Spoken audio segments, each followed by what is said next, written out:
Hello, my name is Kevin Magavro, and welcome to KRM Development's tutorial on field timers. So we're going to talk about how to change the date of a field timer once a campaign is already started. So in this example, let's say that we've got a wedding venue location. It deals with many different vendors to include a DJ vendor, catering, florist, cake, all these different kinds of things. What they do is they fill out this form, and once they fill out the form, they've got a DJ date, a cake date, and so on and so forth. And basically what these dates are, because they know their vendors so well, is they wait till this date and then they send information to the vendor to tell them what they need to do to get ready. Okay, and it's all automated, as you can see here. So let's take a look at this one, for example. All right, the first thing that happens is this HTTP post goes off, but then it's going to wait until the florist date. And then on the florist date, it's going to send a notification to the florist, right? So it's going to the vendor. And we've also got one going to the client as well. And so what happens is, let's say,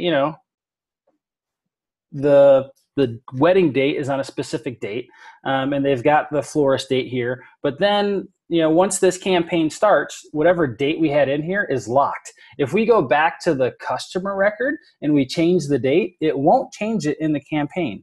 Okay, so in this case, let's say that the bride and the groom, they decided that they needed to change their wedding date.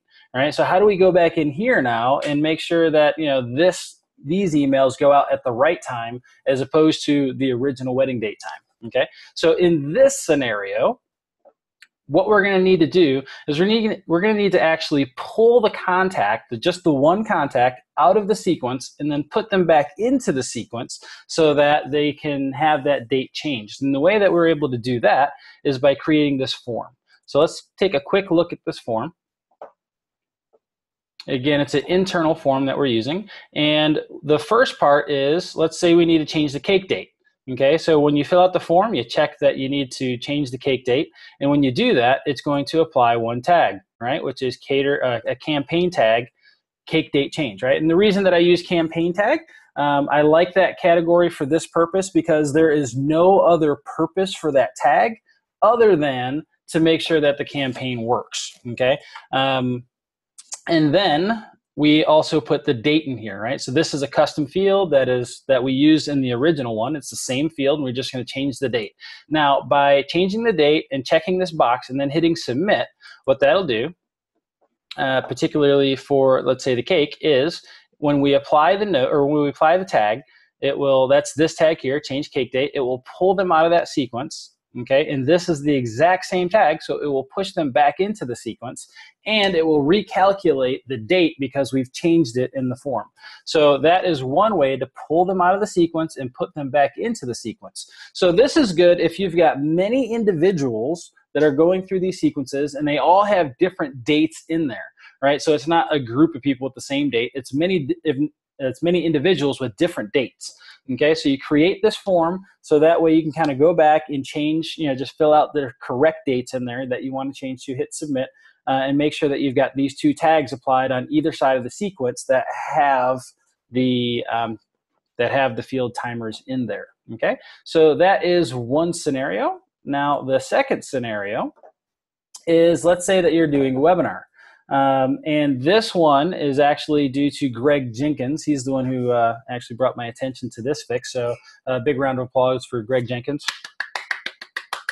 Okay, so what we do here is, let's say that you've got a webinar or something of that effect where you've got a lot of people with one date.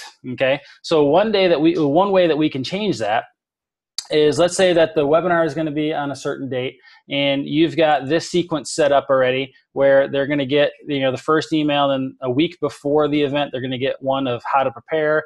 2 days before the event they're going to say, hey, make sure you did this stuff before the event. But now the event date has changed, so we want to change when these emails go out. So what we can do here in this particular case is we can go back and find, because there was a tag in there. So as soon as they filled this out, they had a tag. So we can search for that tag and find all the contacts that have filled out this registration form. Okay, and once we find all these contacts, right? So let's say this is the list of those contacts.